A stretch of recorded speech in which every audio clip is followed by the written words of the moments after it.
progress.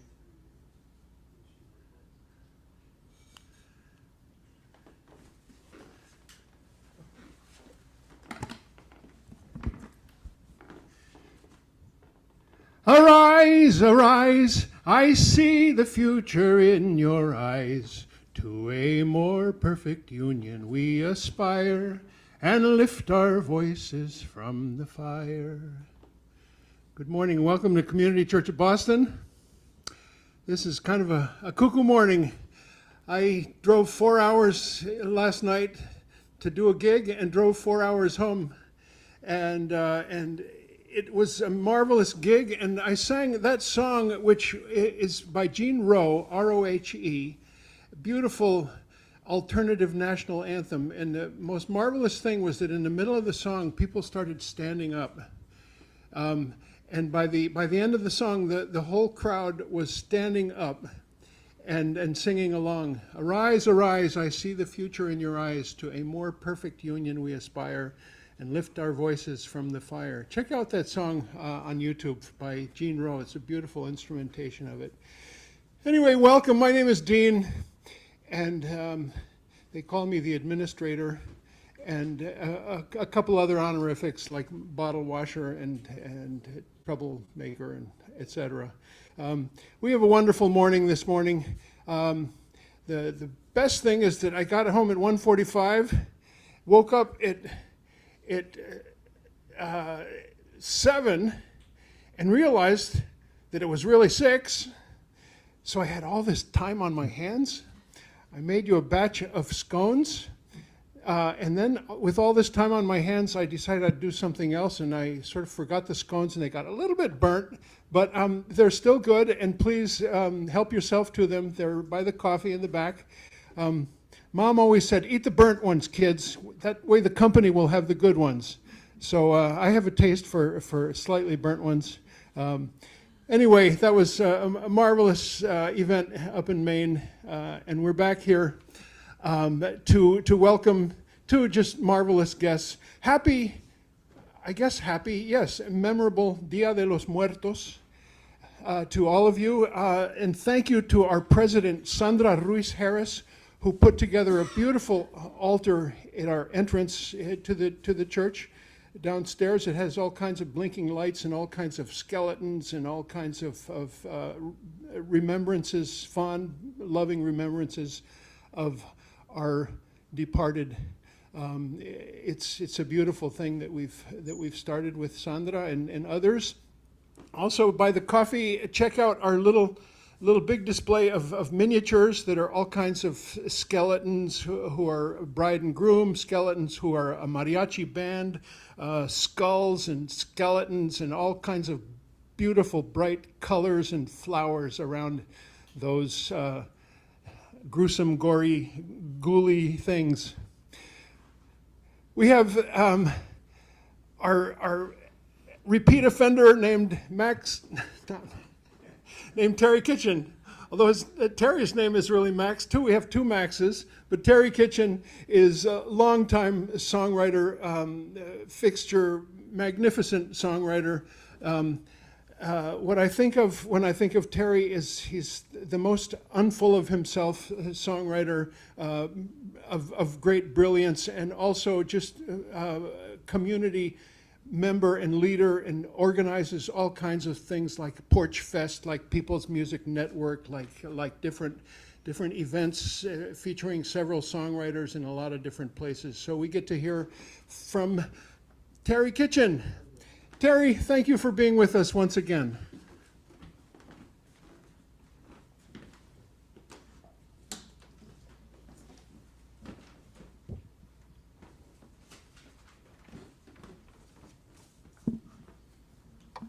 Good morning, and I'd like to start with a Pete Seeger song. I got to spend some time with Pete Seeger through a group called the People's Music Network, and it was a great honor, and he's a great inspiration. And this is a song called Where Have All the Flowers Gone, and please join in.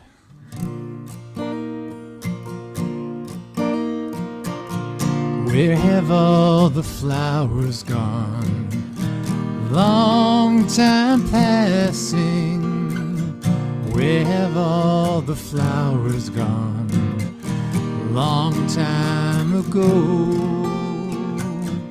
Where have all the flowers gone?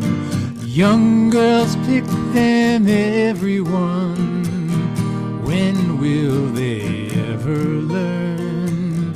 When will they ever learn?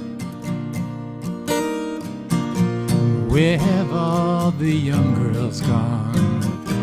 Long time passing. Where have all the young girls gone? Long time ago. Where have all the young girls gone? Young men take them, everyone. When will they ever learn? When will they ever learn? Where have all the young men gone? Long time passing. Where have all the young men gone? Long time ago. Where have all the young men gone? Gone to soldiers, everyone. When will they ever learn? When will they ever learn? Where have all the soldiers gone? Long time passing. Where have all the soldiers gone? Long time ago. Where have all the soldiers gone? Gone to graveyards, everyone. When will they ever learn? When will they ever learn? Where have all the graveyards gone? Long time passing. Where have all the graveyards gone? Long time ago. Where have all the graveyards gone? Gone to flowers, everyone. When will they ever learn? When will they ever learn? When will we ever learn?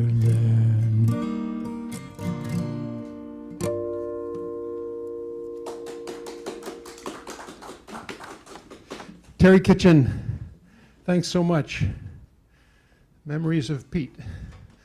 I remember when he turned 100, he was already passed. On the subject of Dia de los Muertos, we had a magnificent event here. We packed it to the gills like no other time. There were 105 people in this little auditorium, and we raised several $1,000s for the Highlander Institute. I want to tell you a little bit about what's coming up. We have a search for the new, more powerful glasses. Next Sunday, Armistice Day in the Empire with Matthew Ho. That's what they call Veterans Day, am I right? But he calls it Armistice Day. Music by a long time friend of ours named Dennis Pern. We haven't seen him in maybe 20 years, but he will be with us doing his really wonderful songs. Yeah. The week after that, November 16th, Richard Wolff. Richard Wolff.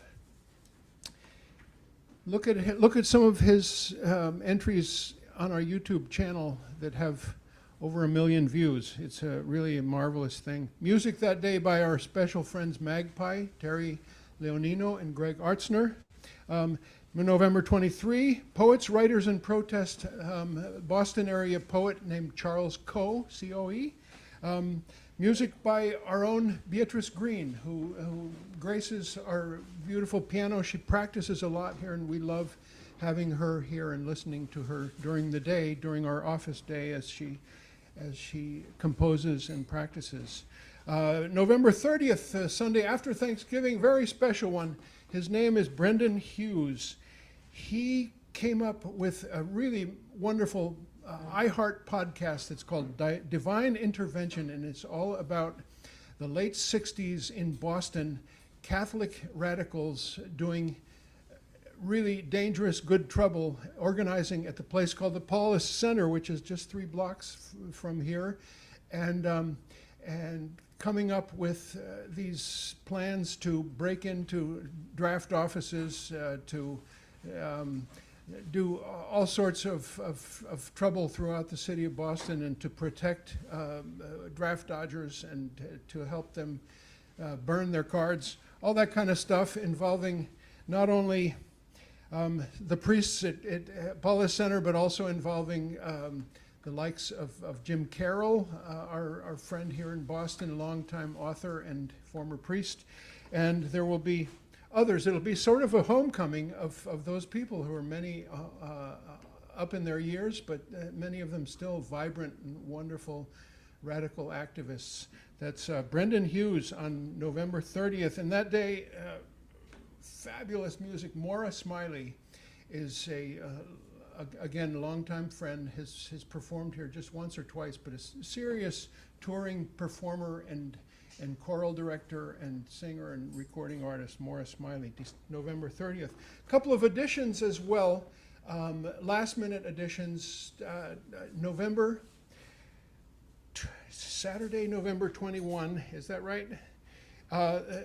Author Thomas Suarez, who has written a lot about the Middle East and especially Gaza and Palestine.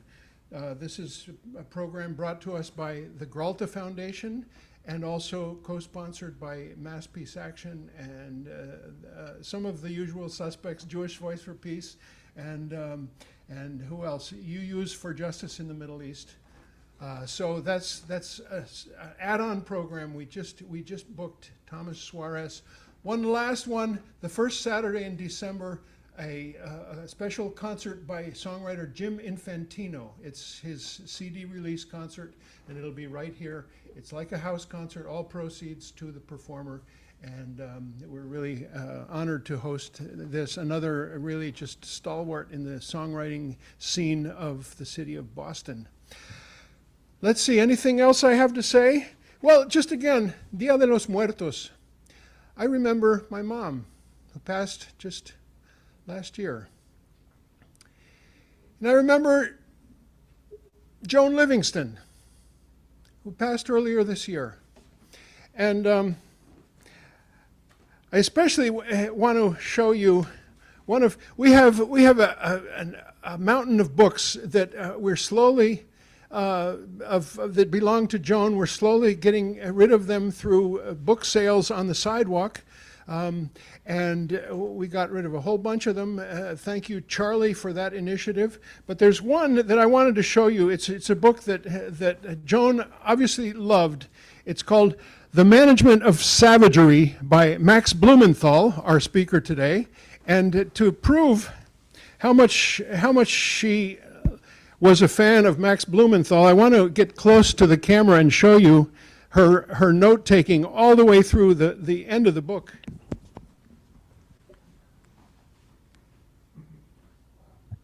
That is a random page of this book all the way through the end. So I just mention that because of this 2019 book by Max, and not only that, but Max, if you're listening, we want to get you here physically because we also have 3 more of your books. This one I have since it came out 2009, Republican Gomorrah, Goliath, and the 51-Day War. So your name is well represented in our library, and we're going to get you here to sign them all someday, including this very well-worn book owned by the late Joan Livingston. Terry Kitchen, how about we have what we call the musical message, which is a couple of songs before we bring on Max Blumenthal.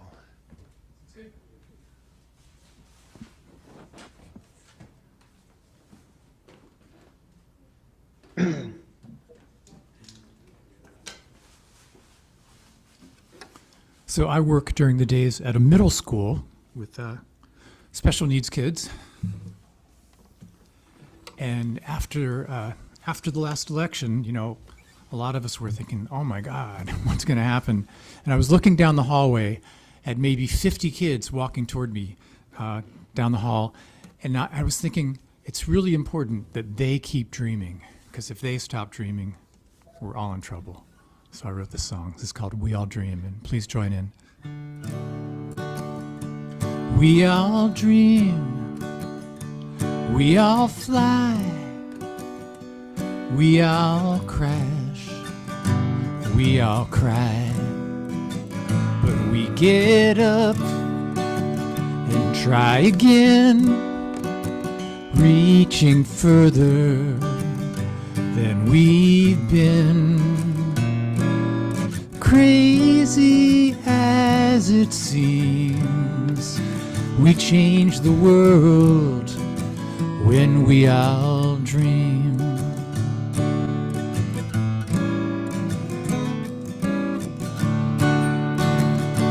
Rub a bottle, make a wish. A dream is so much more than this. It takes all we can give to dream our dreams and make them live. Now you might think it's a chosen few, and all the others will not come true. But life's an open book. We all write it. Take a look. We all dream. We all fly. We all crash. We all cry. But we get up and try again, reaching further than we've been. Crazy as it seems, we change the world when we all dream. You can look at the world and ask why, or dream and say why not.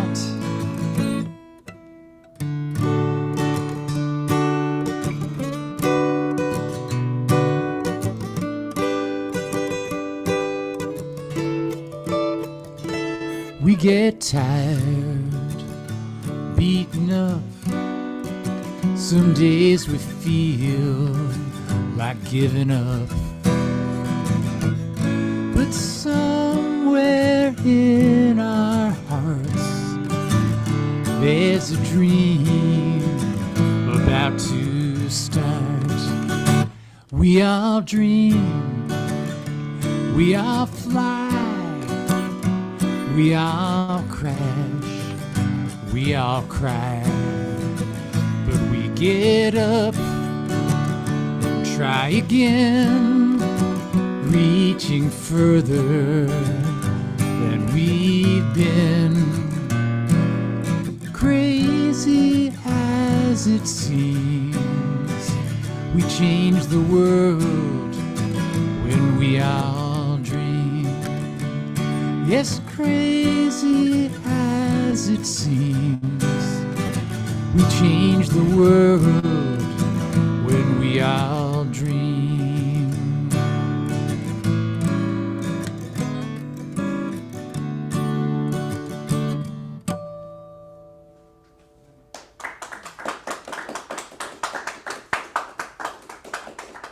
Well, thank you. So my dad was high school class of 1946. So he was in the service after high school. I went into the Navy, and about half of his class did. You know, it was just after the war. And so many people of that generation served that there was a real connection with most of the families in the country knew somebody in the service. And these days, you know, there isn't that much connection. So a lot of people just don't think about all the men and women in our armed services and what they have to go through. So, all I wrote the song for them. This is called Thunder Without Rain. I used to love summers, especially the storms. Wash everything cleaner than it was before.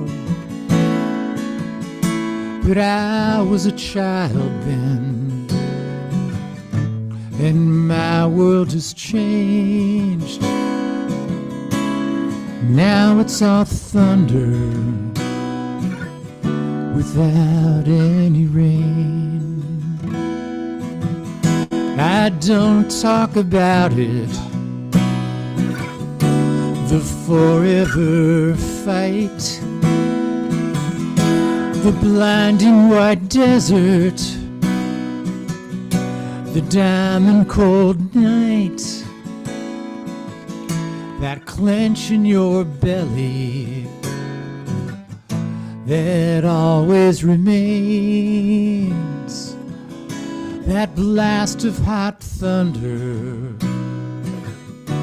without any rain.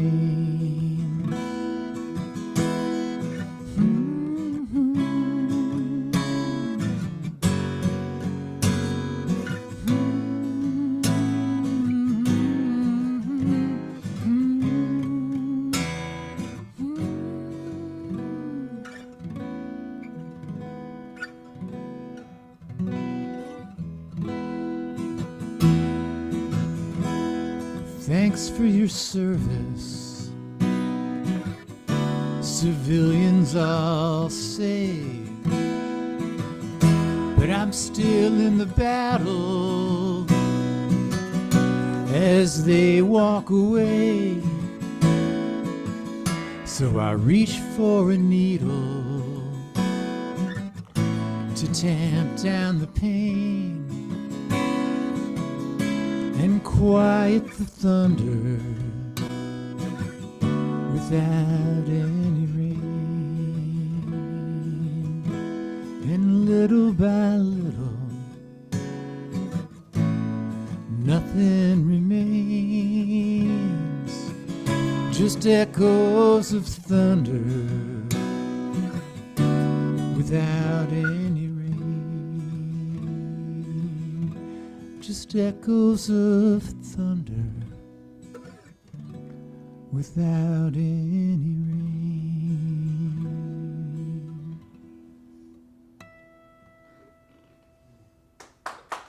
Thank you.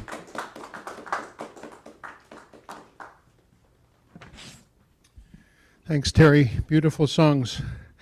One more announcement, which is that usually we have on the second Saturday of each month a peña, which is Latin American style open mic, where anybody can come and enjoy really wonderful food and potluck style, and also get on their soapbox and sing a song, read a poem, have a rant, whatever you'd like. It's always a very rich time, and it's enhanced and embellished by a lot of Latin American voices, but you don't have to be from any particular place. You just come and you share with us. However, November, we're not having one. The reason is that the week after that, we'll have our annual fundraiser, which is a fundraising dinner, Saturday, November 15th. And I hope you will all join us. As you know, we are in a moment of transition. We have had a vacant rental space on the first floor for 2.5 years, and that is our bread and butter. And finally, we have a tenant, and a really wonderful tenant, that is batting it out of the park. There's already at 10:30 in the morning a line of people out in front waiting for it to open and to get their wonderful Italian sandwich, all'antico vinaio it's called. But we will have this fundraiser because we are just starting, as of now, with a rental income stream to slog ourselves out of a mountain of debt. And you can help us with this in whatever way you can, either through our website, which has a PayPal and credit card option, as well as other ways that you will find out.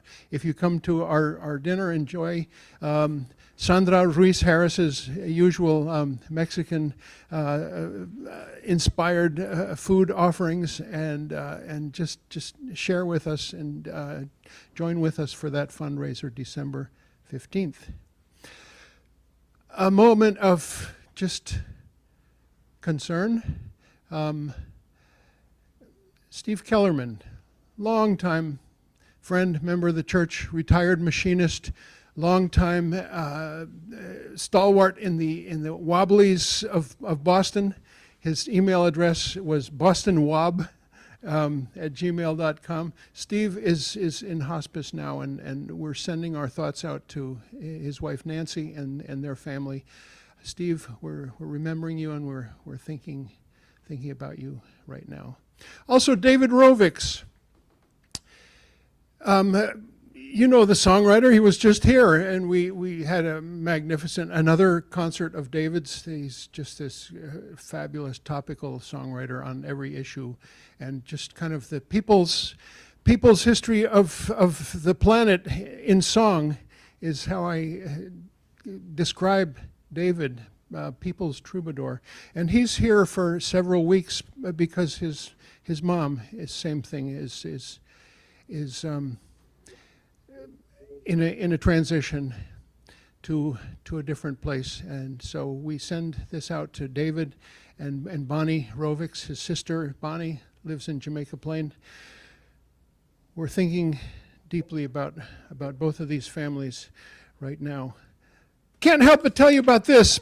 Burlington, Massachusetts, every Wednesday, enormous demonstration standout happens. There were 700 people last Wednesday, and that's turned into a Thursday, Justice for All Thursdays. Every Thursday it happens at 11 to 1, and there's Saturday too, 11 to 1, at that ICE headquarters in Burlington.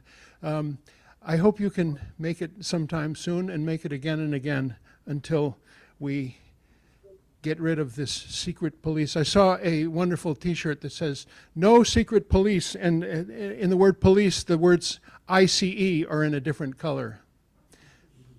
I also saw a wonderful raincoat that this woman had that's called, it said, "Nice Agent." And it's all the things that she was, which is a specialist in kindness and in humility and compassion. She's a nice agent. I'll have to show you a picture of that and put it up. Maybe have it on our sandwich board in front. It was really beautiful. You can find it on my Facebook page if you like. Max Blumenthal, we are just so honored that you are back with us. You've been with us a couple of times through online events, always just really enlightening. I think I'm your biggest fan. I spend a lot of time with you and with Aaron on your broadcast, as well as the film that you just did from Iran. That is your visit to Iran and focusing on the Jewish population of Iran. It was really a magnificent thing to see and to blow through the standard narrative. That's what Max is good at, and I can't get enough. I'll tell you, this stack of books and all of these broadcasts on the Gray Zone and other places that you can find him. I'm particularly fond of when he blows up some of the disgusting Zionists that come on Piers Morgan, and we hear Max's response to them.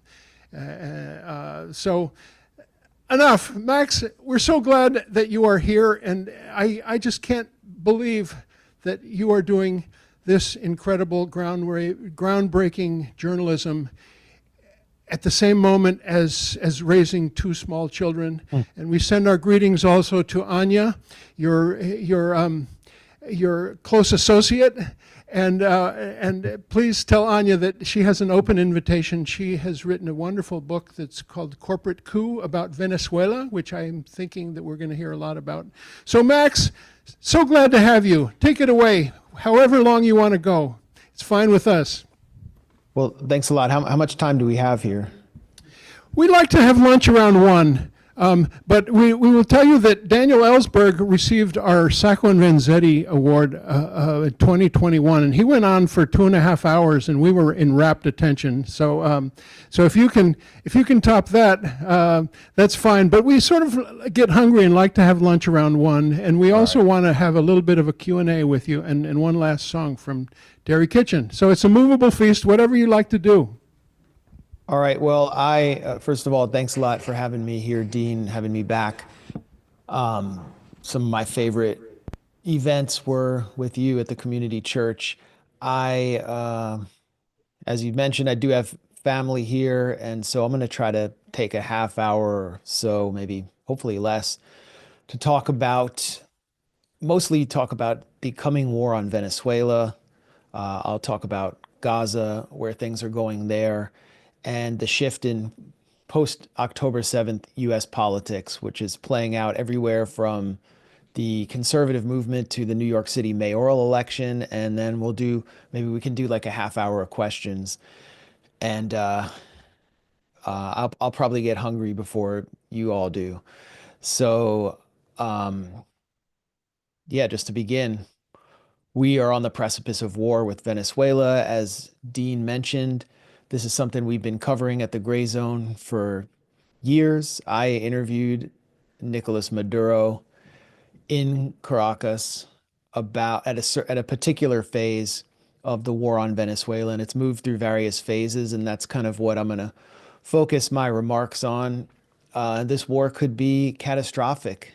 Libya-style assault and destabilization attempt in the Western Hemisphere could be absolutely catastrophic for Venezuela, for the continent of South America, for the U.S.-Mexico border. And we've seen how pressure on the border caused by migration waves, which are the result of successive U.S. coups, regime change attempts, sanctions wars, has pushed our politics to the hard right and propelled Donald Trump's election. You mentioned my book, The Management of Savagery. I mean, in that book, I think I demonstrated how the so-called war on terror also helped propel Donald Trump to power in 2016. His return to power, I think, was fueled heavily by the immigration crisis. And whatever you think about immigration policy, I think we all agree it's a crisis.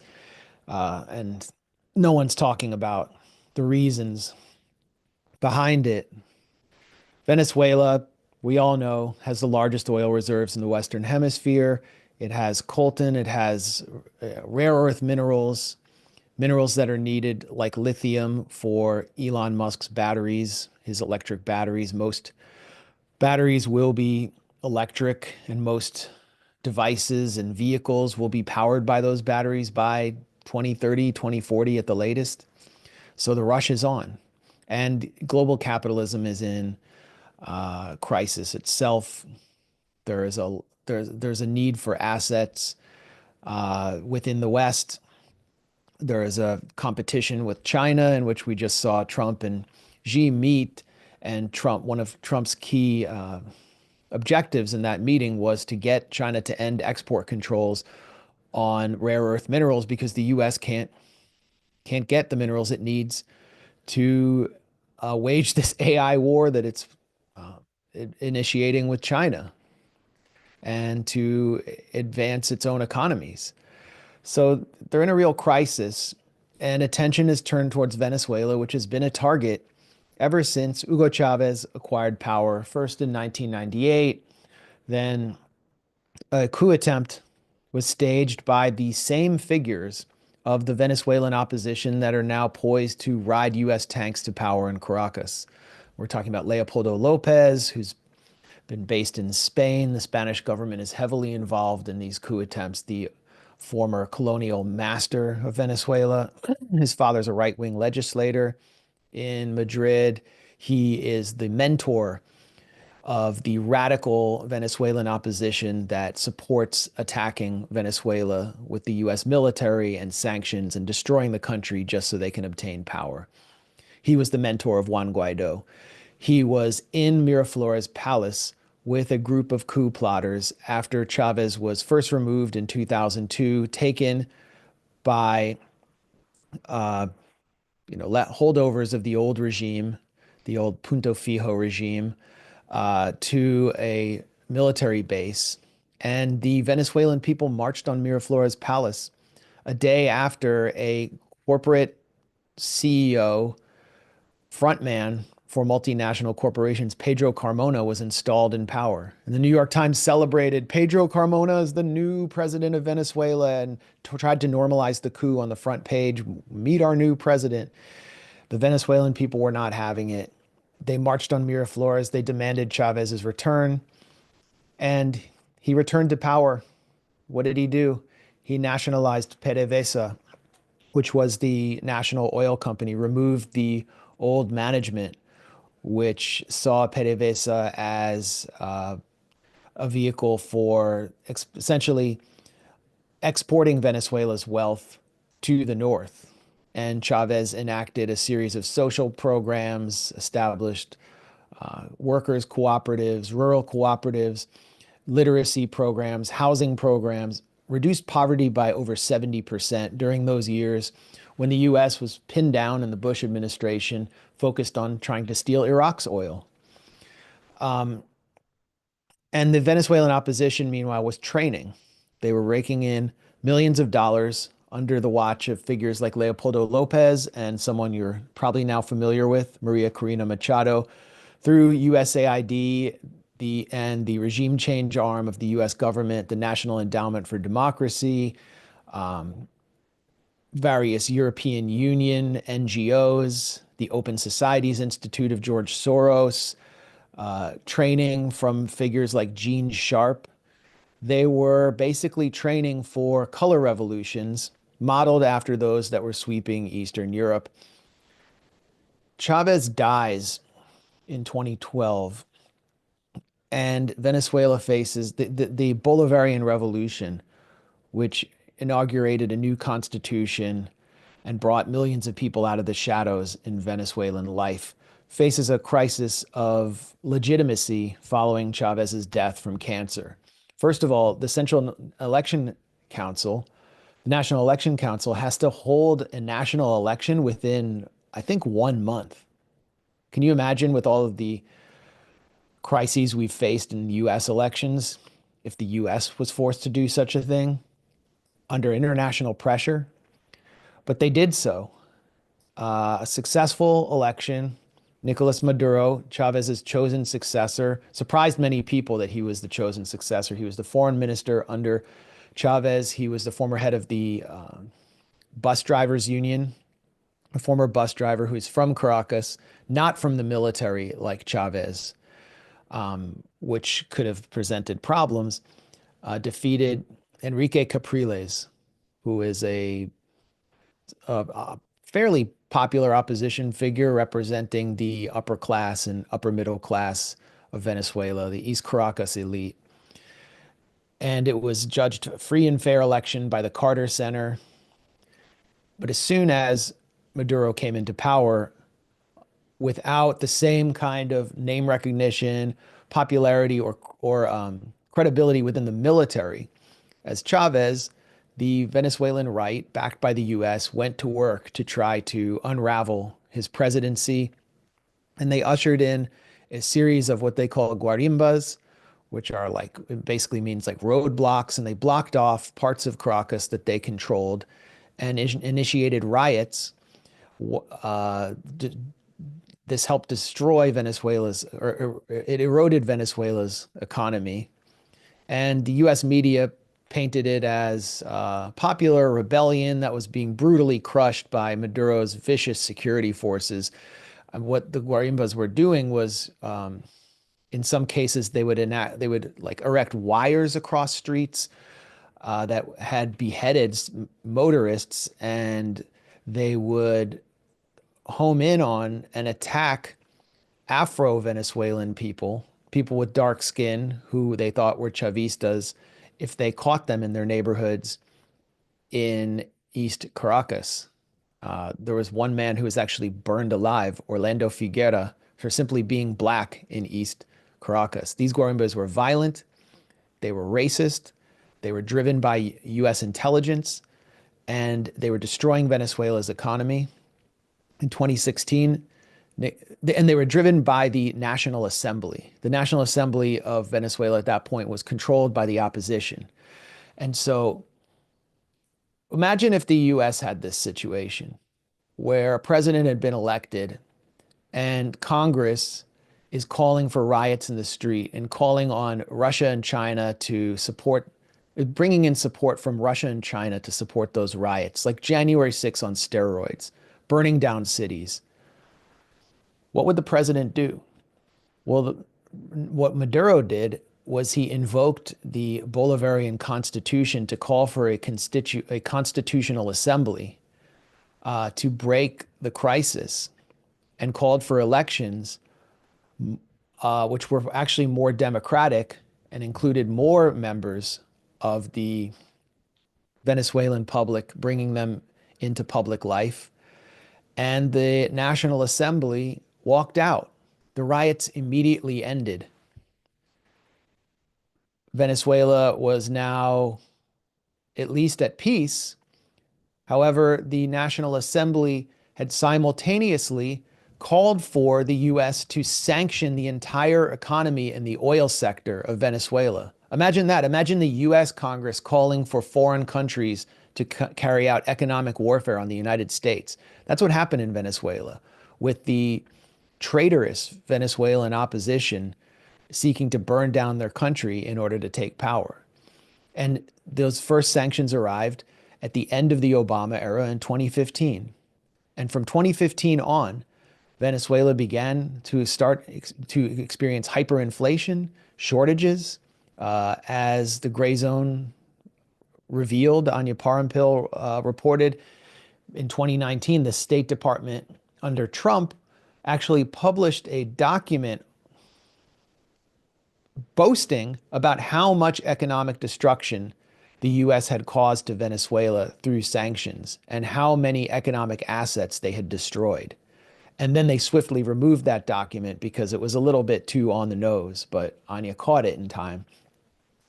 So that's the situation Venezuela was facing. In 2017, the National Assembly, which had been invalidated, declares that Venezuela is facing a humanitarian emergency. So yeah, there are shortages because of the sanctions that they had supported, and now they're calling for an emergency and demand foreign intervention to break the humanitarian emergency.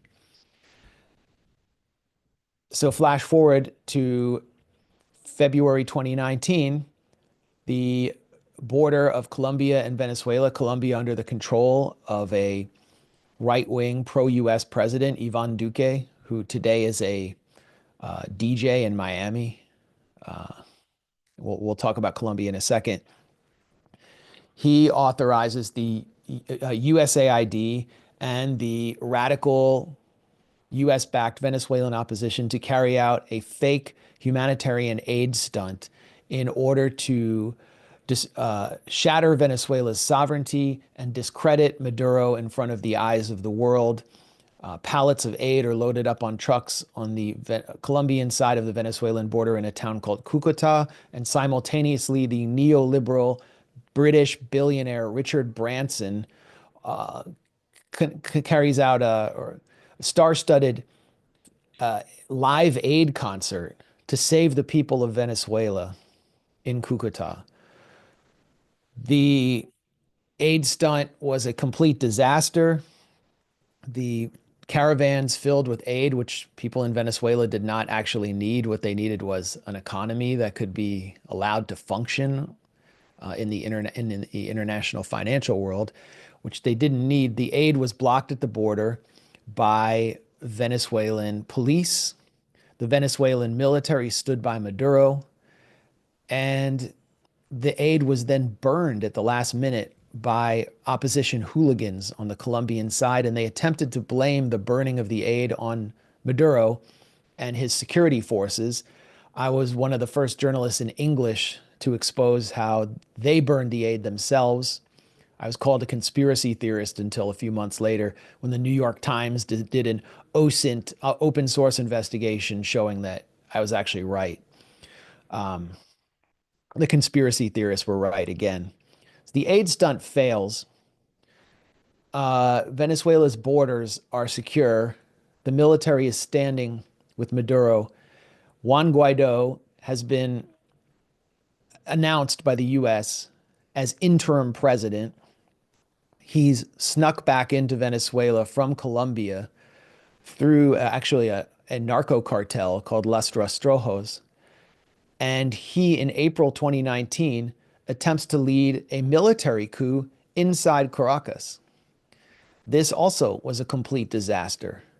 He managed to secure about 2 dozen men from the Venezuelan military to carry out a rebellion in the streets. They were all easily gunned down or captured.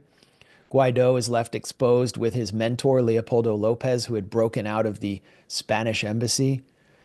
And there's a famous photo of them looking forlorn on the streets of Caracas. Guaido making a call, maybe to his masters in the US. And after that, it was all downhill for Guaido to the point where he conducted a series of humiliating stunts, attempting to break into the parliament by jumping over a fence. He was humiliated in restaurants by average Venezuelans who were basically sick of having their country come under attack from within and without. And he eventually has absconded to Florida. Today, I mean, this is so telling about who the Venezuelan opposition is.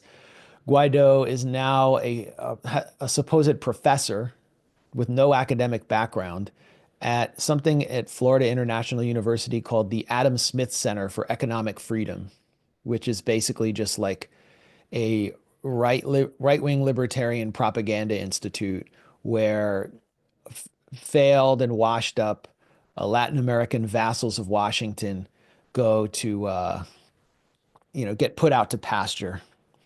So Guaido's gone. Guaido accomplished one thing, which is the sort of the thesis for Anya Parampil's book, Corporate Coup. He managed to, by delegitimizing the Nicolas Maduro as president on the international stage, he enabled the theft of Venezuela's gold from the Bank of England. And it was transferred to the rightful president, who was himself controlled by the US government and Western forces. And he enabled the theft of Venezuela's most valuable foreign asset, which is Citgo. You've all seen Citgo gas stations. That's the international arm of PDVSA, the engine of the Venezuelan economy and the engine of Venezuela's social programs. So they've robbed Venezuela of billions of dollars a year through Juan Guaido, an economically crippling blow, straight up theft, international piracy. At the same time, we can see the war on Venezuela progressing to a new phase after the failed aid stunt, the failed military coup, the failure of the internal Venezuelan opposition forces to carry out an internal rebellion. The war starts to move towards more exclusively external forces. So the Trump Justice Department under William Barr, former CIA official who wrote the pardons for the Iran-Contra figures, and whose father was principal of Dalton High when Jeffrey Epstein was given a teaching job there. William Barr issues a bounty for the head of Nicolas Maduro, accusing him of being him and Diosdado Cabello, who's one of the most powerful Chavista figures other than Maduro, accusing them both of being the director of a narco cartel called Cuarteles de los Sol, de los Soles. No, sorry, Cuarteles de los Sol. Cartel of the Suns. Cartel of the Suns doesn't exist. It's not real. It it never existed, actually. What it is a reference to the patches that were worn by leading figures, generals of the Venezuelan National Guard, who were recruited by the CIA to be the origination point of a DEA operation to quote unquote let the dope walk inside the United States. During the early 90s, I think it's starting in like 92, this is before Chavez was elected, the CIA and DEA plotted to ship 20 tons, that's a lot, 20 tons of cocaine into the United States. And many of you who lived through the 90s, I lived through it in Washington, D.C. I saw the crack epidemic just unfold right under my eyes, right in front of my face. The neighborhood I lived in just immediately turned more violent. And, you know, I mean, it was just like an immediate shift.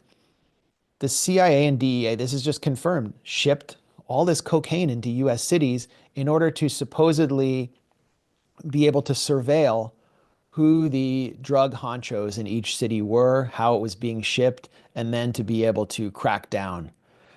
And the source of this was the Venezuelan National Guard, the key CIA point men like General Guillen, who wore these patches on their shoulders, were were recruited. Then it all ended. And you can go and watch Mike Wallace's report for 60 Minutes at the time about this operation back when the 60 Minutes reported on the CIA instead of reporting on behalf of the CIA, if you don't believe what I'm saying. Then Cartel of the Suns disappeared.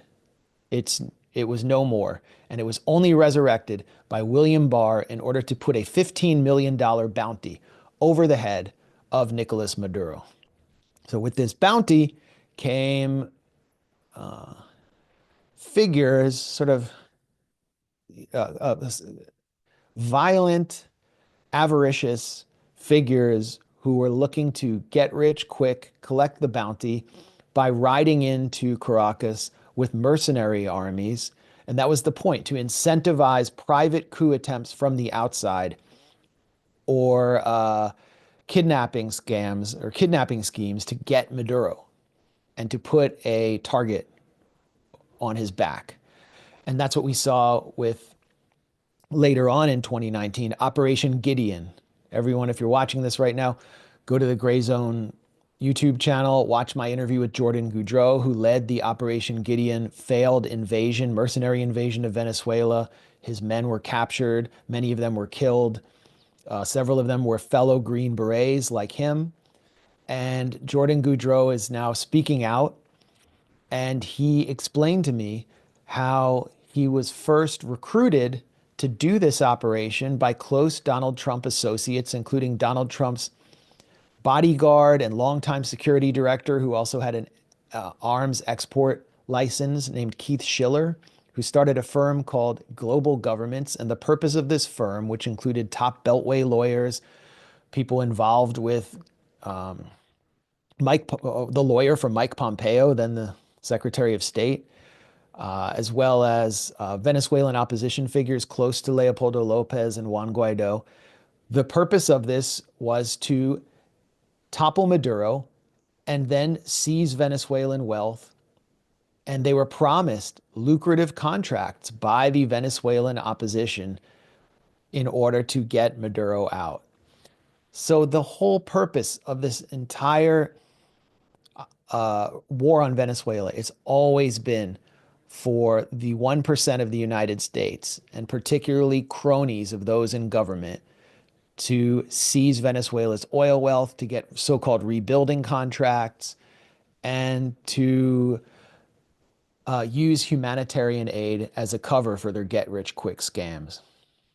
So Goudreau has exposed the entire thing, and he's also spoken out about CIA operations to destabilize Venezuela. He's called them out. Attacks on Venezuelan infrastructure that U.S. media said were just the result of mismanagement. Goudreau has clearly said These were conducted by the CIA and in coordination with the Venezuelan opposition.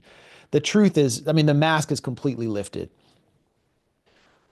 But through the Biden era, there was an attempt to cut a deal with Venezuela in exchange for elections in 2024. Some of the sanctions were lifted. Obviously, Biden was facing an inflation crisis.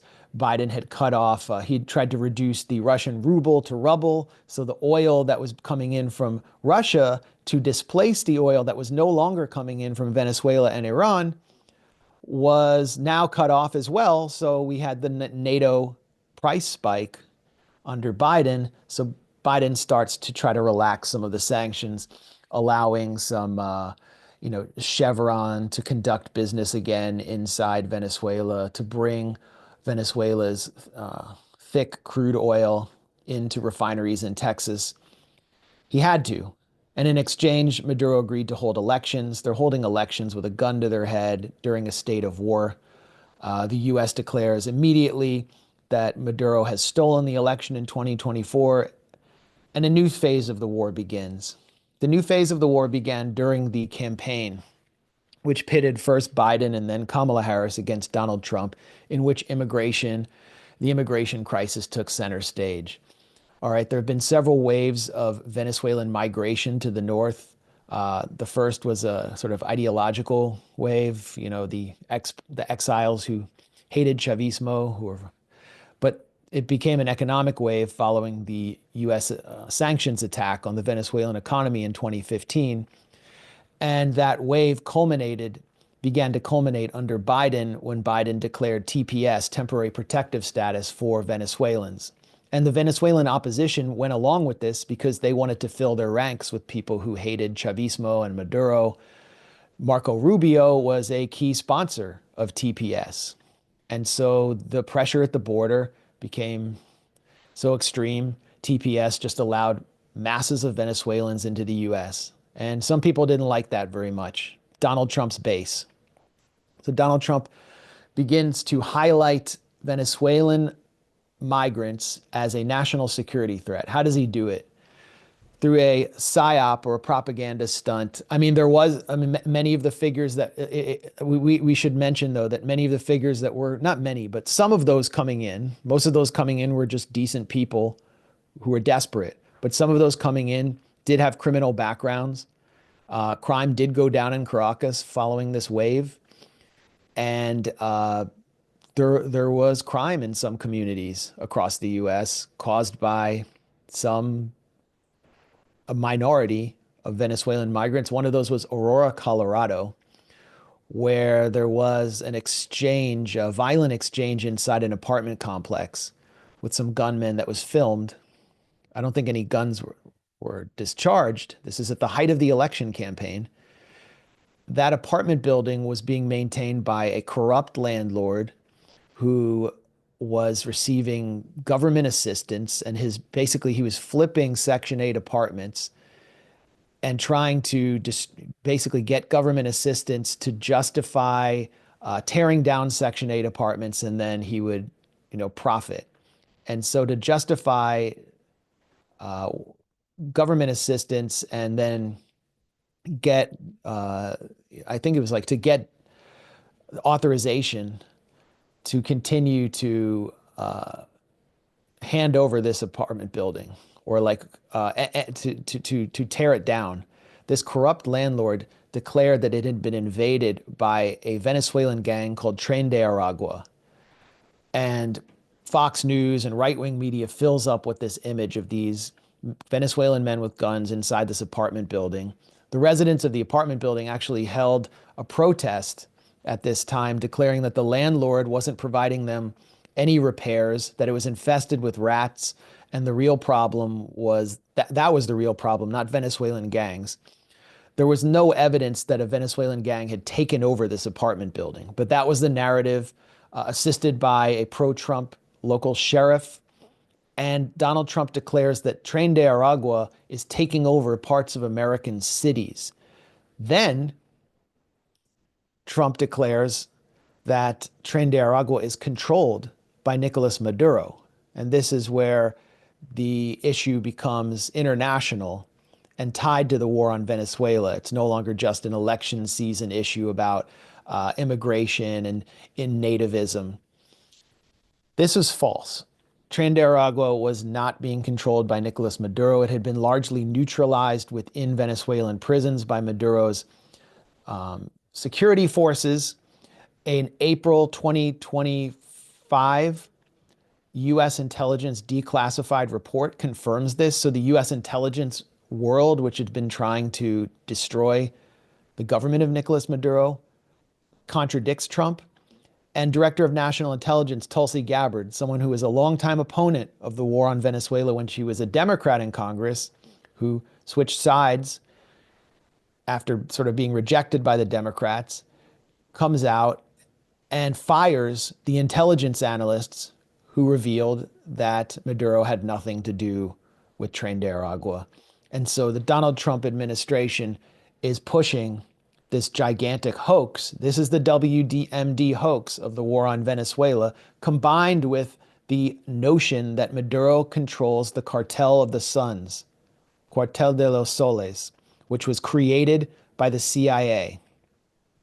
Behind the scenes, there were meetings to find a new strategy to fold the phony war on drugs and the phony war on terror into a new designation that would allow the removal of Nicolas Maduro once and for all. And this strategy was being spearheaded by the people around the new face and voice of the Venezuelan opposition. Her name is Maria Corina Machado. She was the candidate who ran on behalf of the Venezuelan opposition, who was beloved by US media, who was painted as this iron lady, like a new Margaret Thatcher, as though Thatcher were some sort of hero in the New York Times, and the rightful winner of the Venezuelan presidency. Machado and her inner circle held a meeting with former then National Security Council Chief Mike Waltz in January and declared that the way forward was to declare that Maduro was a narco-terrorist. He was a terrorist because he was carrying out these attacks inside the US through an invasion, a gang invasion through TDA, and he was a narco lord because the Department of Justice had already declared that he controls a cartel, which doesn't actually exist. And Waltz is taking notes and putting together this justification, which was then passed on to his successor after the Signalgate scandal, Marco Rubio, who is the de facto leader of the South Florida Gusano industrial complex, who wants to invade and topple Venezuela for ideological reasons. And so the Trump administration officially declares that Nicolas Maduro and those around him are narco-terrorists. This also helps bring Stephen Miller on board with the operation because it links TDA internally inside the United States, the supposed Venezuelan gang invasion, to a regime change war that will likely cause massive migration to the north. It turns out Stephen Miller isn't principled on immigration. He just likes torturing brown people. So he goes along with Marco Rubio with this narco-terrorist designation. What does it mean? Well, it means the bounty on Nicolas Maduro's head increases from 15 million to 50 million. Who else had a $50 million bounty on their head? Osama bin Laden. Bin Laden, what happened to him? He was assassinated by US Special Forces teams when it was politically expedient for Barack Obama as he was beginning his campaign for re-election. They always knew where bin Laden was in Abbottabad. They decided to kill him for political reasons. So now the US can authorize decapitation attacks on the Venezuelan leadership. And they're fighting drugs and terrorism at the same time. It's like all of the neocon fantasies have come back. But first, they have to get forces, US military forces, into Venezuelan waters, into the Caribbean. They have to aggressively militarized the Caribbean. And now the USS Gerald Ford is steaming towards the Caribbean with 80 attack jets on its deck. This is all the doing of Marco Rubio. And in order to get this naval deployment in the water, they first need to authorize attacks on supposed boats bringing drugs into the US. And everybody knows this is a joke so far and a massive crime. Over 60 people have been killed in these US military massacres of small fishing boats in the Caribbean, which are proudly promoted through uh, Pentagon DUI hire Pete Hegseth's Twitter account, these snuff films. And I guess we're so desensitized to this killing by the Gaza genocide that it's not, a major issue in US media. We don't know who these people are. There's no due process, no interdictions taking place. But here's what we do know about these boats. They cannot possibly reach the United States. At most, they can go 200 kilometers. The US is 2,000. The US is far more than 200 kilometers away. 200 kilometers, they can't even go that far. Most of them can probably be at sea for just a few hours. None of them are even heading towards Miami. Most of them are going from Venezuela to Trinidad and Tobago. And if they're carrying drugs, it's cocaine. Cocaine is not the problem in the United States. This is not what's poisoning America. It's fentanyl. Fentanyl is coming across the US-Mexico border, and less than 5% of cocaine, according to United Nations statistics, is even coming through the Caribbean from Venezuela. Most is coming from Colombia through Ecuador, where the president of Ecuador, Daniel Noboa, has been the shipping director of his billionaire family company, Bonita Fruit, which is packing parcels of bananas with cocaine and sending them through the Albanian mafia to Europe, as well as the United States. It's Ecuador, a key US ally, a key Rubio ally, that's shipping most of the cocaine to the US through Colombia. So it's all a gigantic lie, but the lie allows this massive show of force and deployment of forces in the Caribbean. And as Madeleine Albright, Secretary of State under Clinton, said to Colin Powell about Iraq, when you have the largest military in the world, you can't do nothing with it. You have to use it. So that's what Rubio has done, is placed so many US military assets around Venezuela that something has to be done. And what do we think will be done? Decapitation strikes. The objective: cause destabilization inside Venezuela, igniting a supposed rebellion, which is delusional, and then destroy what I call the troika of resistance, which John Bolton, recently indicted, coup-crazed former Trump chief of staff, called the troika of tyranny: Venezuela, Cuba, and Nicaragua. And Venezuela, through the ALBA Economic Alliance, has helped sustain the besieged economy of Cuba and has helped support the socialist-oriented, very popular government of Sandinista leader and President Daniel Ortega in Nicaragua. This is Rubio's fantasy. First, you take down Venezuela, then you move on to Cuba, then Nicaragua, and you spread the so-called free market across Latin America. And destroy the ideology of Chavismo. Make an example of it. Destroy the Latin American left. Will that happen? Do we think that that Venezuela is going to go down so easily, with the largest under the weight of the largest aircraft carrier in the US military? I don't think so. Not necessarily.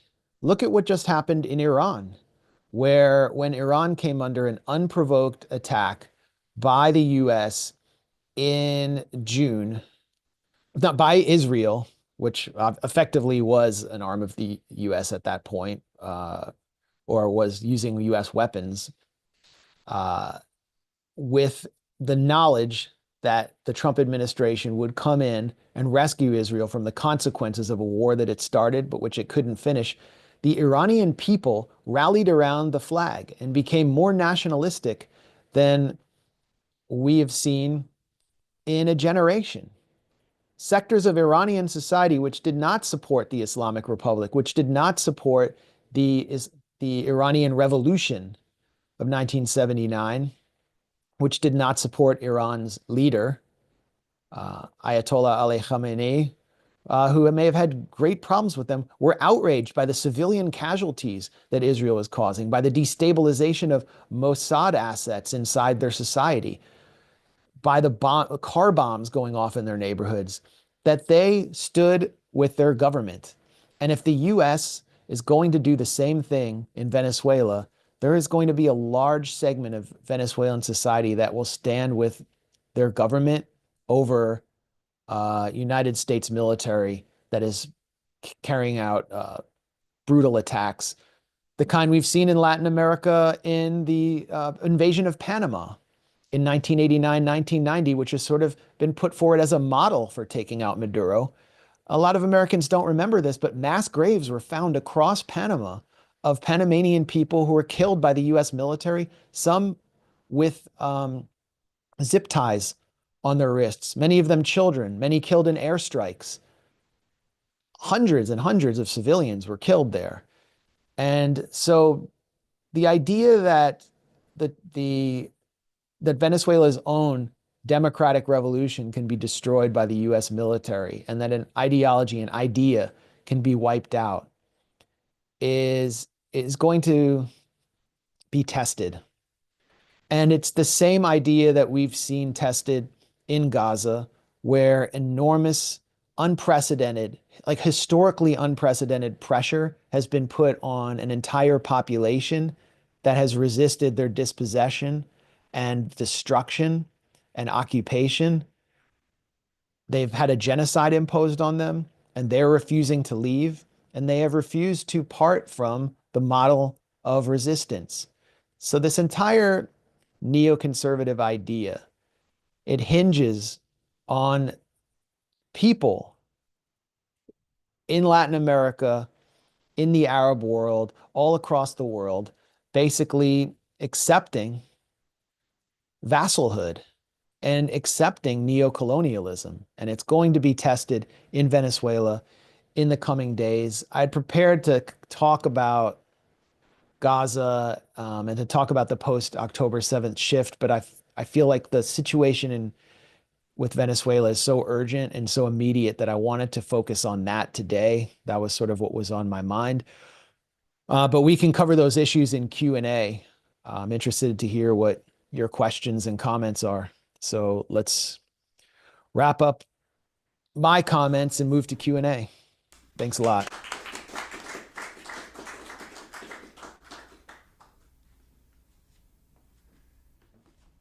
Melvin Reynolds has a song called God Bless the Grass. Second verse says, God bless the truth that fights toward the sun. They roll the lies over it. They think that it is done. It moves through the ground and reaches for the air, and after a while it is growing everywhere. Max, I feel like you are some of that truth that's trying to fight towards the sun despite all the lies being rolled with us today.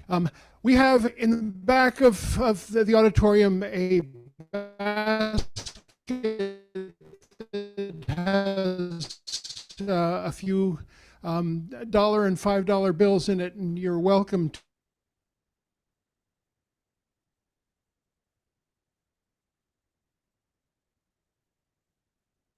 There's also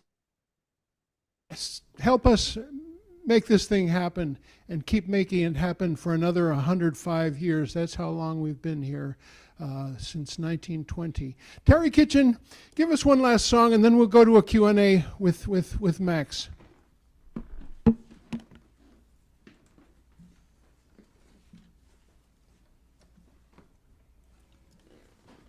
This is one of my favorite songs, and it's a request written by Bill Withers.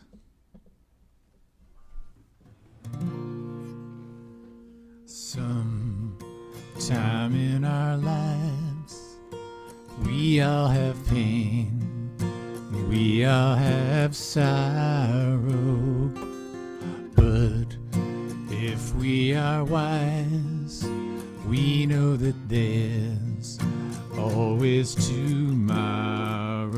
Lean on me when you're not strong, and I'll be your friend, and I'll help you carry on. For it won't be long till I'm gonna need somebody to lean on. Please swallow your pride if I have strength that you need to borrow.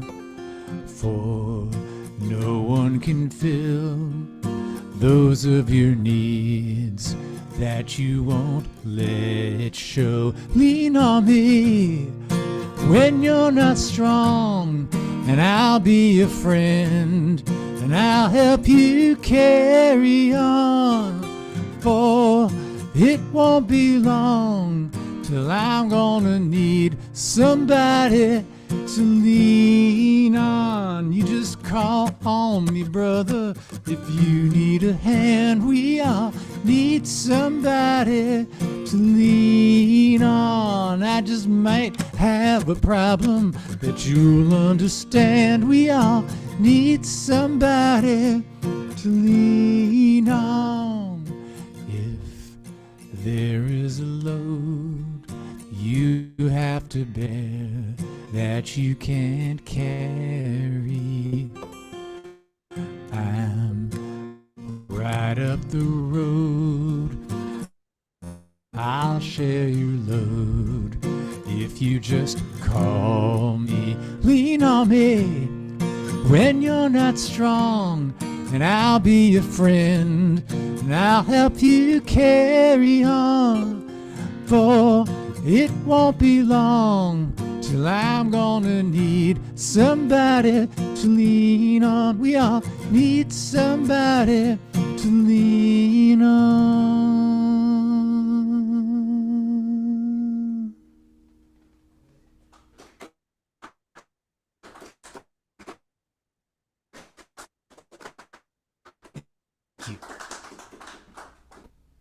I want to open the floor to anyone who would like to have a word with Max, ask a question, make an observation. Please make it brief, and we'll have a conversation. And Max, here's something out of the blue. Who killed Charlie Kirk? Don't we all want to know? I don't know. And I've never claimed that Israel there was any evidence of Israeli involvement. But Benjamin Netanyahu, the Israeli prime minister, has twice declared that Israel had no involvement. Isn't that unusual? When have you ever seen a foreign leader declare that he had no role in a U.S. assassination of a U.S. public figure? Why does so much of the U.S. public look at this with suspicion? Well, I can't fully explain that, but maybe Netanyahu can, after having taken responsibility for so many assassinations over the past 2 years and over the years.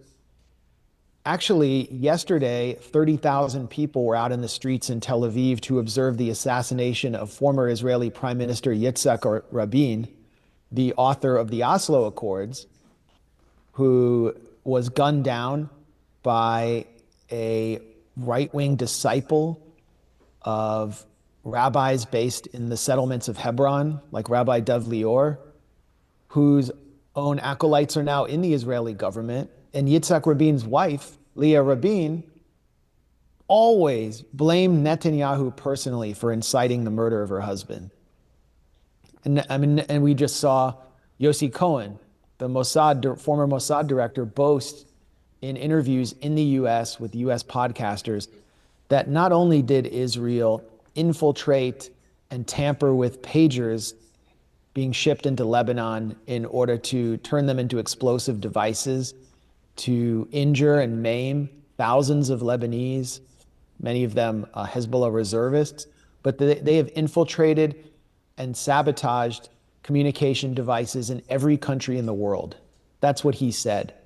So there's this suspicion there, along with the reality that Charlie Kirk was changing in the final months of his life. And my three-part series on Charlie Kirk's killing had nothing to do with, or it was not an attempt to determine who killed Charlie Kirk.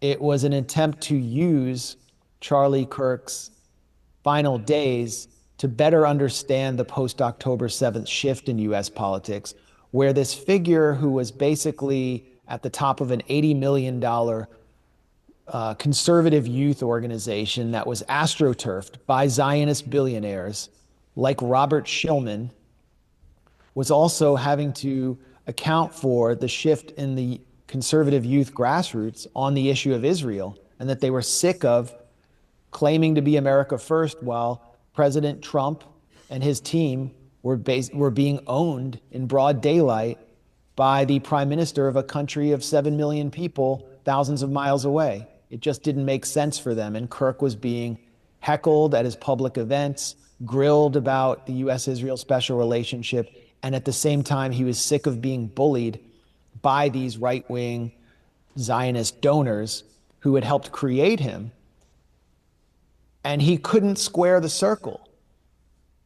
He didn't know what to do, and it was driving him crazy. And this is what my three-part investigation at the Gray Zone revealed. But it raises questions about the wrath of the Zionist 1% towards those that it is sponsored, that it claims responsibility for within the Republican Party, who are now moving away, and how they can continue to control them. And this civil war within the right, which is really between the donors and the doers, is continuing to play out with a full-scale attack on Tucker Carlson, attempts to push Charlie Kirk's organization, TPUSA, into preventing Tucker Carlson from speaking, calls for Tucker Carlson to basically be boycotted from all conservative events, and attacks on Candace Owens, who is focused on the more, who killed Charlie Kirk angle, who is also flipped 180 degrees from being pro-Israel to being completely opposed to the Israeli, to the U.S. sponsorship of Israel. And we're seeing the New York mayoral election turn into a proxy for this debate about the Israeli role in U.S. life, with someone from the left who would have been more familiar with the kind of environment of the community church in Boston than TPUSA, someone who was a student activist in college supporting Palestine solidarity, Zohran Mamdani, on the verge of being elected mayor of New York, and the very same forces that Charlie Kirk was privately railing against, who were essentially controlling him in his final days, are now training their fire on Zohran Mamdani and are in a full-scale meltdown.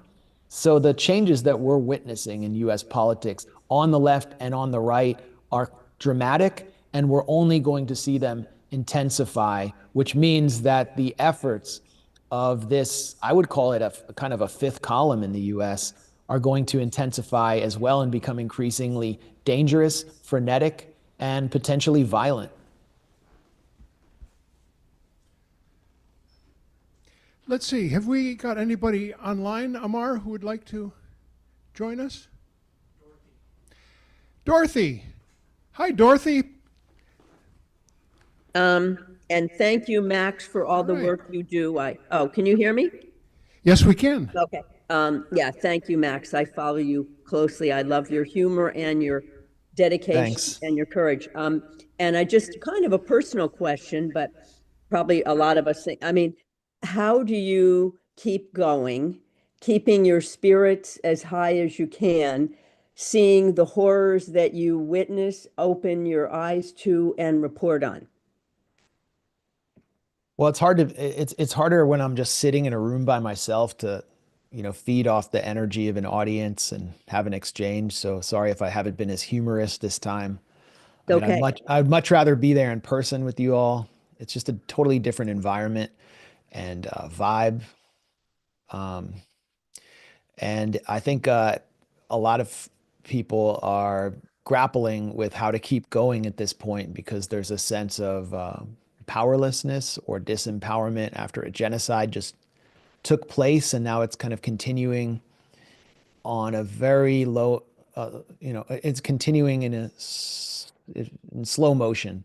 Just a few people being killed every day in Gaza, humanitarian aid not being restored, rebuilding not taking place, Israel occupying 53% of the Gaza Strip. And the Israel, West Bank murders. I mean, the that's, West Bank is a horror show. yeah. The US government is completely under Netanyahu's thumb and is not exerting any leverage, even after Trump had this dramatic, obviously hollow peace summit in Egypt. Uh, yeah, I mean, you have to keep going. But I mean, for me, there's no other option. I don't really, I'm part of the talentless middle class known as journalists. And so it's like, what else can I do? But I also do find this work to be therapeutic.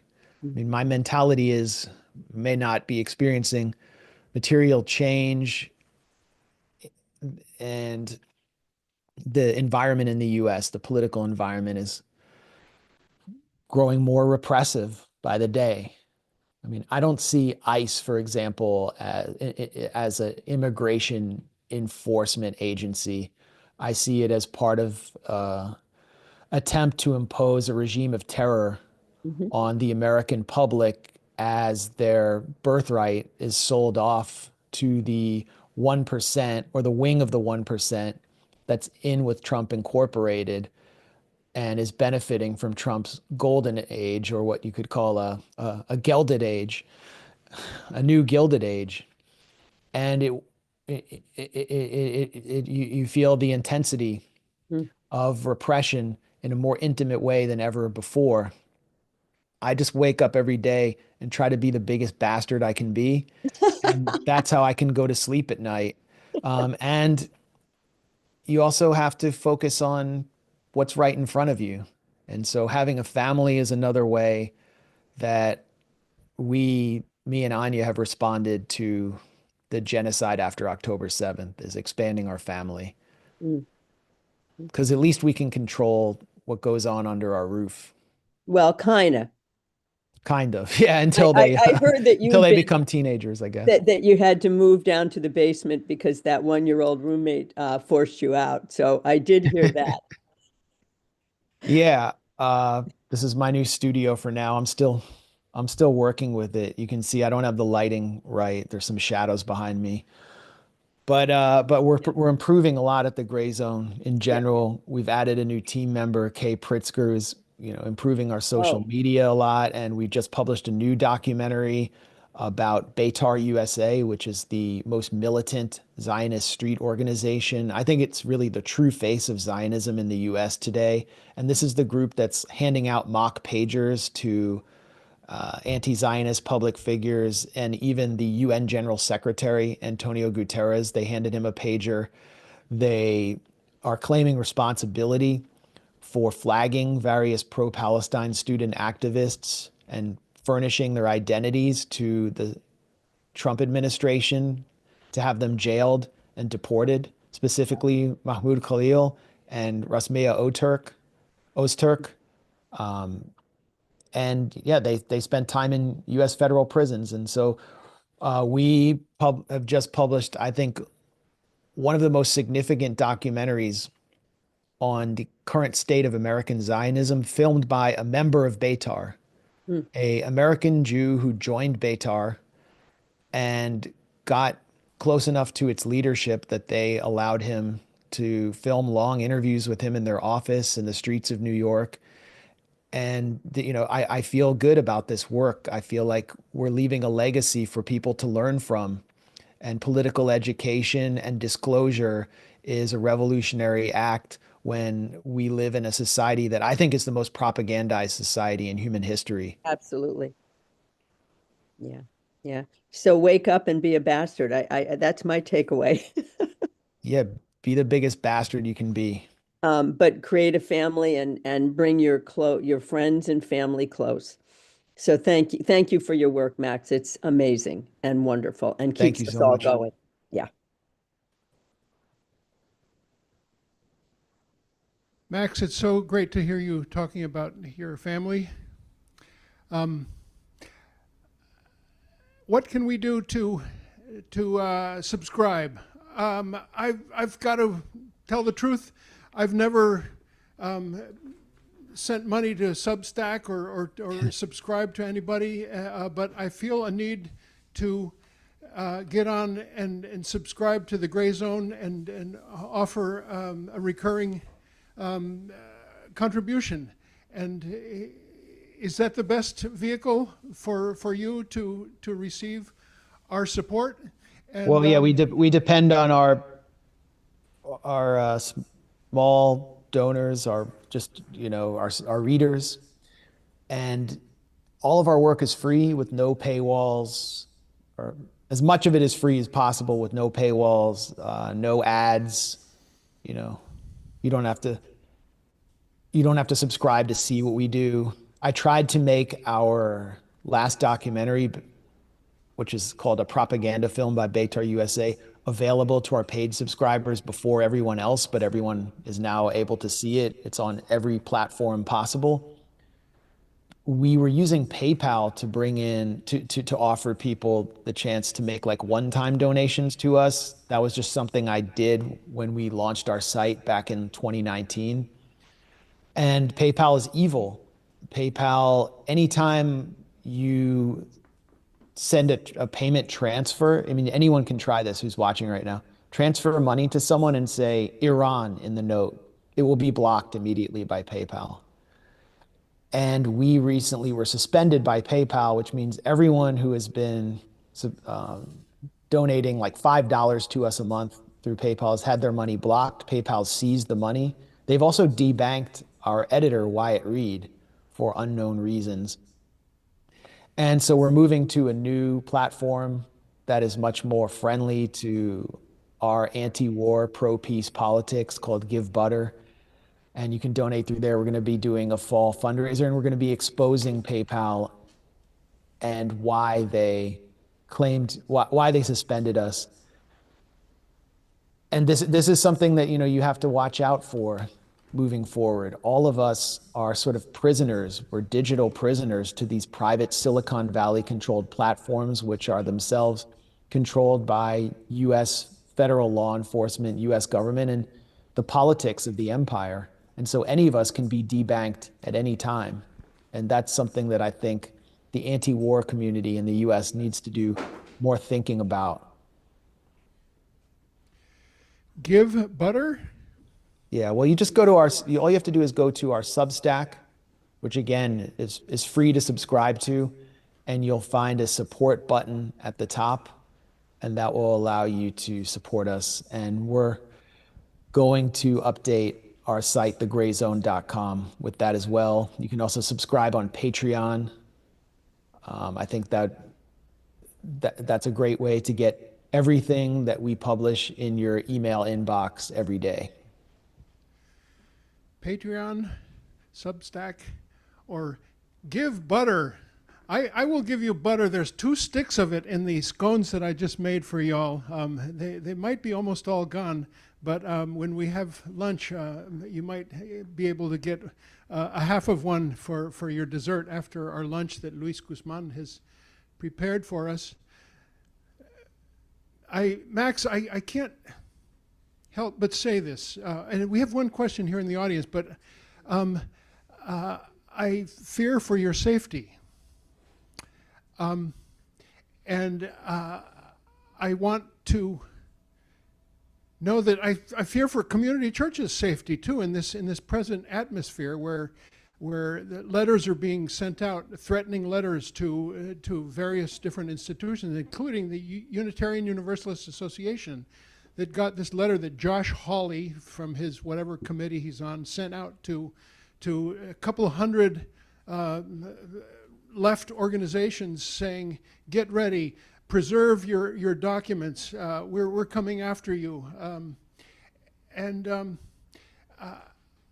I want us to be fearless, but I also want us to be safe and be smart. What are your thoughts about that, Max?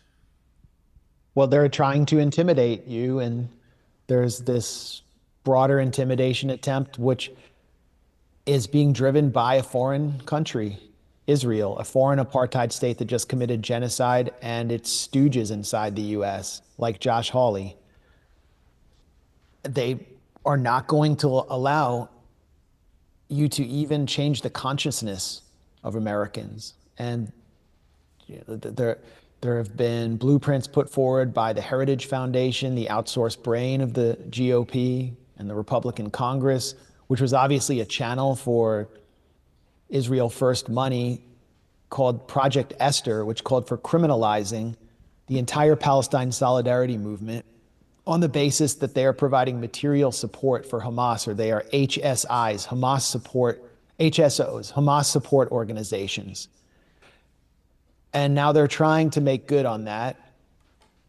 But we have a constitution, we do have courts, we do have laws. And if everything you do is public and you have nothing to hide, then we shouldn't allow the fear to seep in. They should be afraid of us. And they are. I mean, that's what they're showing. They're afraid of us because the people are with us. Every single poll shows that that not just the majority of Democratic Party voters agree with what we're saying on Palestine and beyond, but particularly on Palestine. Less than 10% of Democrats now say they support Israel over Palestine. A majority of Democrats say they support a full-scale weapons embargo on Israel. Close to 40% of American Jews state to pollsters that they believe Israel committed genocide, and a majority of American Jews state that they believe that Israel committed war crimes in Gaza. And a majority of Republicans under age 35, according to an amalgamation of polls, does not support Israel over Palestine. That's what they're afraid of. And so they're lashing out at organizations that bring people together to actually organize to do something about this. And, I think we should actually be satisfied with what we did and to escalate our pro-peace activities against this malign element, which is increasingly exposed. I mean, we saw Cory Booker, whose entire career has been funded by the Zionist 1%, the same Zionist 1% that has supported Donald Trump, that supported the Republican governor of New Jersey, where Cory Booker served, Chris Christie. Cory Booker is one of the biggest channels for AIPAC money. He was just humiliated at the National Cathedral by protesters, one of whom was wearing a Netanyahu mask, and walked right up to Cory Booker, who was soaking in the adulation of brainwashed MSNBC liberals. And the Netanyahu figure dropped wads of money right in front of Cory Booker, in front of hundreds of people, thanking him for his support for killing children in Gaza, for sending weapons to Israel. And it's these kinds of displays that are breaking through the propaganda. The desperation that we're seeing extends beyond threatening anti-war organizations, calling them Hamas support organizations, seeking to criminalize them. It extends into the mainstream corporate media itself, which has always, as we all know, been a vehicle for generating consent for wars and dumbing down the American public and frightening the American public. The corporate media has lost so much credibility among the public that Israel's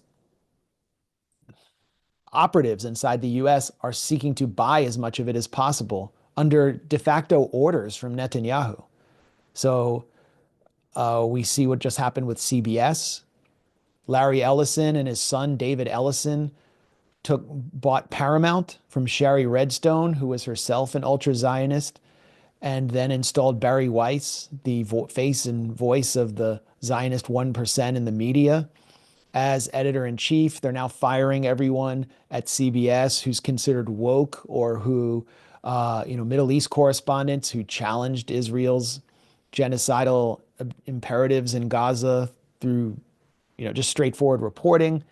And Andreessen Horowitz, the venture capitalists, have funded the takeover of TikTok, which was identified as a key vehicle for raising the consciousness of young people on the Gaza genocide. Mark Andreessen is an ultra-Zionist venture capitalist who is heavily invested in drone companies and Israeli death tech.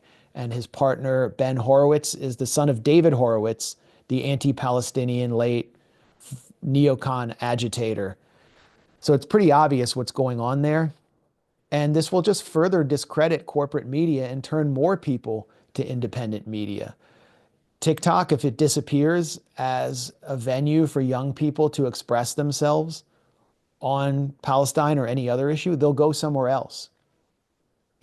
So they're discrediting themselves and they're revealing themselves. And this is just October 7th has just been this great mask lifting moment where we now see the true forces that have always controlled us bare their fangs, lift their masks.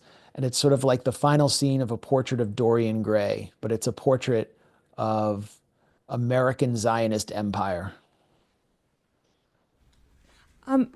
Many of us think that you're the greatest journalist of our time, if not all time. No, many of us. And I want to know, how is it that the right wing can basically elevate a right-wing demented game show host, and we can't get an intellectual, a left-wing intellectual. I don't mean to presume that you're left-wing, but you seem, perhaps, why we can't get you guys to run for office. Also, how can we get you on Joe Rogan? How can we get the right wing or the young people to actually hear your voice, including the MAGA crowd? And would you consider doing campus debates a la Charlie King, like, tour around the country and actually educate people for once? Thank you so much. Well, thank you for that very subtle praise. I think there are many great journalists alive working today, but going back, go get some old dog-eared copies of Ramparts, and you'll see how incredible anti-war journalism has been. And Bob Scheer is still out there working today. And I don't know if he's spoken to the community church, but he's definitely someone who can talk about the real scope of anti-war, anti-establishment journalism throughout the last 50 or 60 years in the U.S. And I'm humbled in the presence of figures like that. And I've learned a lot from them. And so I'm just trying to continue that tradition. I don't have any interest in being a part of U.S. electoral politics. That's why I'm able to speak my mind. And if I were to run for position anywhere, it would probably be within the Democratic Party. And the Democratic Party would proceed to try to destroy my life.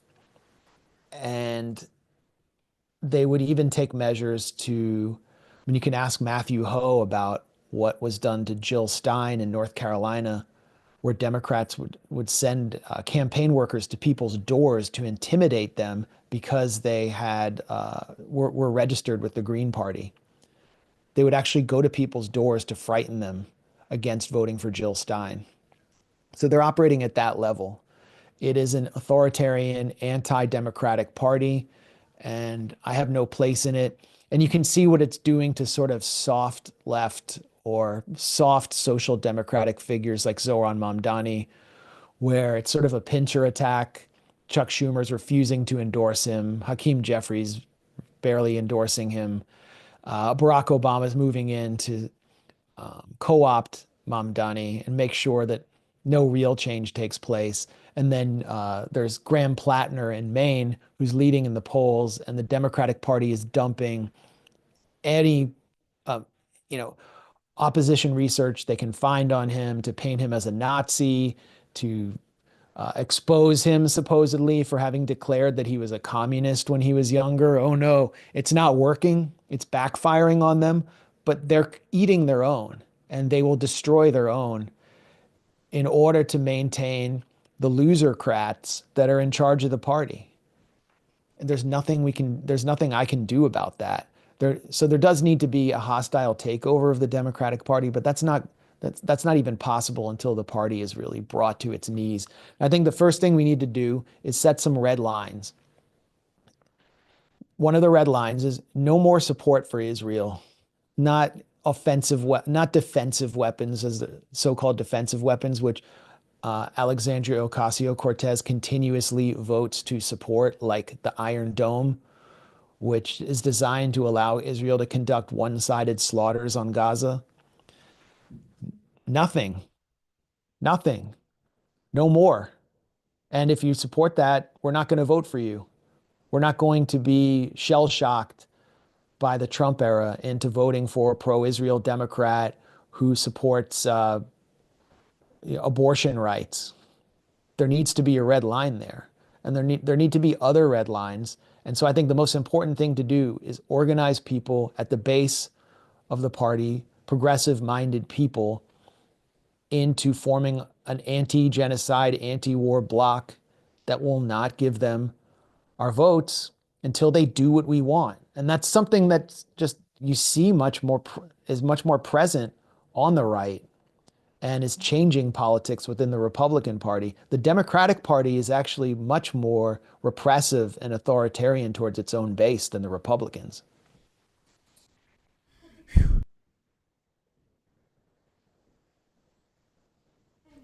you actually ran, you could actually educate people in the debate. Of course you'd lose, but of course you'd lose, but at least you would explain things enough to people so that we'd have a foundation. Yeah, I don't know Most where I'd people even don't get understand what's going on in Venezuela. They don't even know 5% of it. Well, I think people are paying more attention to independent media than they are to comedians than they are to politicians. I mean, look at the polls of who Americans trust. The most trusted figures are comedians. What really, the breakthrough moment for me on my Charlie Kirk investigations was when Tim Dillon, the comedian, had me on, who's, rivals Joe Rogan in popularity and has much sharper, more clearly defined, more anti-establishment political views than Joe Rogan. So that's what really matters at this point. And I agree with you that, there need to be primary challenges in the Democratic Party and to use that platform. But I don't think I'm the right person to do it. And I don't know where I would even be given a platform, given that I live in the Acela corridor in the most controlled, sold out part of the country, where the Democrats, they just control everything down to the school boards. So I just don't even know where I could get in. I mean, look at your own politics there in Boston. You have some of the most pro-war Democrats in Massachusetts, which is, what, Taxachusetts, the most liberal state in the union, one of the most liberal states. It's unbelievable. So I'm just going to do what I know how to do, which is journalism, and be the biggest bastard I can be. And if that can affect U.S. politics in any way, then fine. But our main task right now is disclosure and political education. Oh, one last question before we let you go back to your family and let us go back to go to our lunch that's waiting for us. From Tim. Go ahead, Tim. Max, thank you very much for the 30,000-foot overview of the situation in our country that this question and answer period has brought out. But to return to the topic of most of your talk this morning, I'm wondering a little bit myself how Venezuela is going to turn out. That's talking about the future. What we do know is that in Syria, for example, as elsewhere, the U.S. has gone in and tried to bribe the military generals in order to get them to turn against their leader, Assad, or in this case, in Venezuela, Maduro.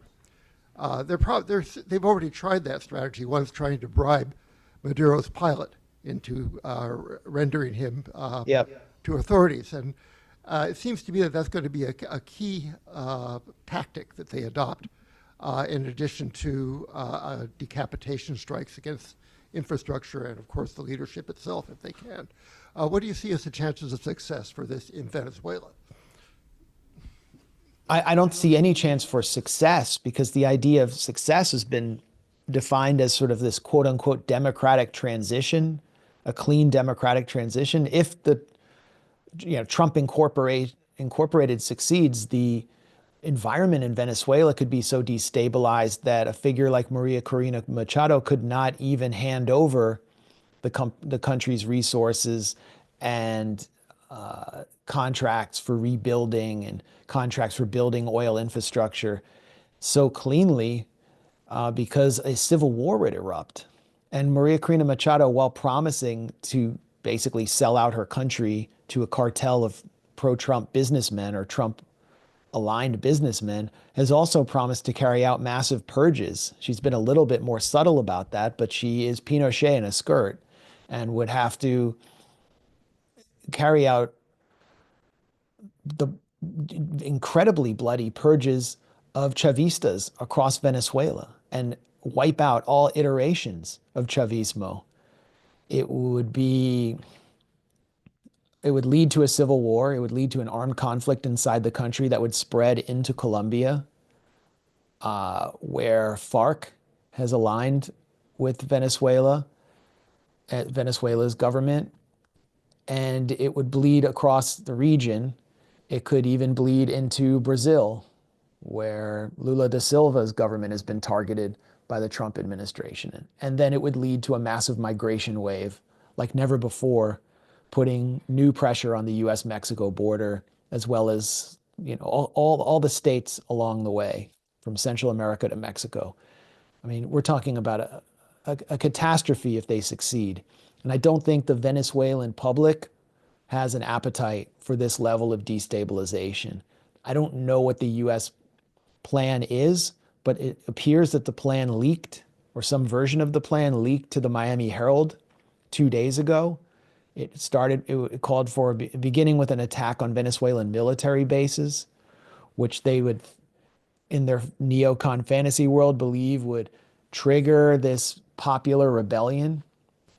And then Marco Rubio has to come out and denounce the plan, denounce the reporting, claiming that fake sources provided false information to the Miami Herald. And this was hours after Donald Trump said he had no plans to attack Venezuela in the immediate future.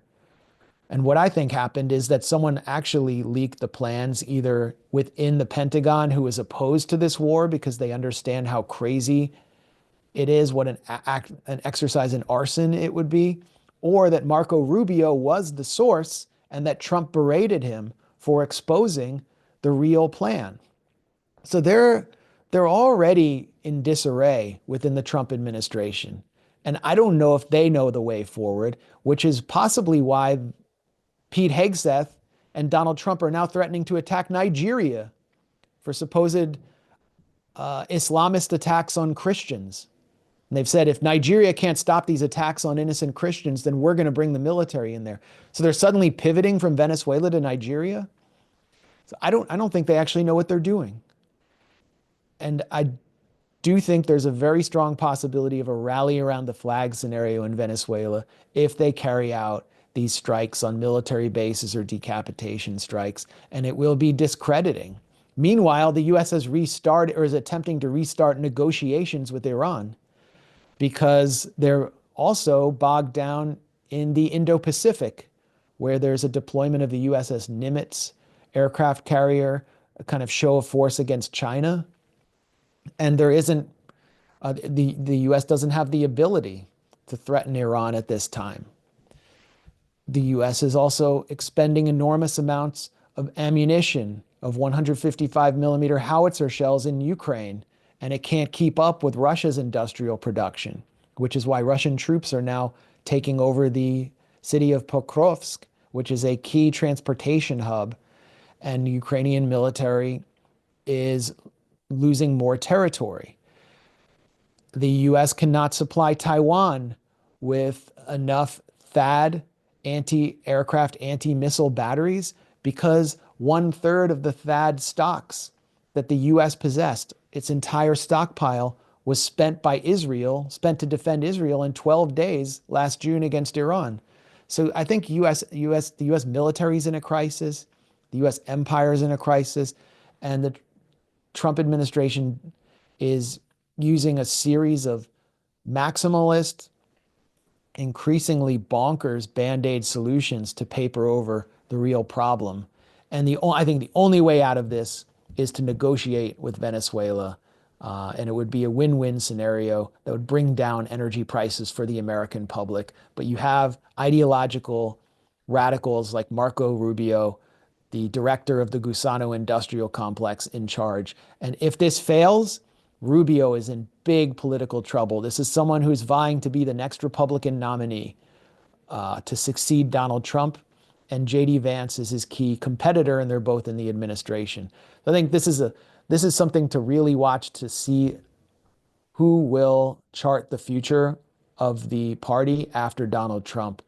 And Rubio is banking his entire legacy on this. And it could be decided that the course of this war or conflict could be decided in the next 24 hours. I mean, it could, something feels imminent, which is why I dedicated so much of my comments today to Venezuela. Max Blumenthal, thank you. We are just owe you a debt of gratitude for letting us put you on our platform here, our humble platform. Thank you, everybody who came here live in person, and all of you out there on Zoom or YouTube. We hope to see you soon, Max, here live in person to sign all these books of yours that we have in our library. And greetings and good health and safety to you and your family. And we follow you very closely online. I think of I.F. Stone, who spoke here a whole number of times in the 50s and 60s, and this is a continuation of alternative countering of the standard narrative, and it's just really an honor for us to have you and hear from you. Max, we'll see you again soon, and we'll be in close touch.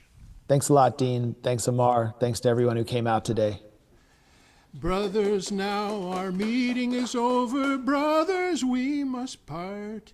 Sisters, we will go, but I will love you in my heart. And we'll land on the shore, and we'll land on the shore, and we'll land on the shore, and be safe forevermore. Remember, November 15th is our big fundraising dinner here in the church, and lots of other stuff happening. Join us and become a member. Take part in our programming. Have a voice here at Community Church of Boston.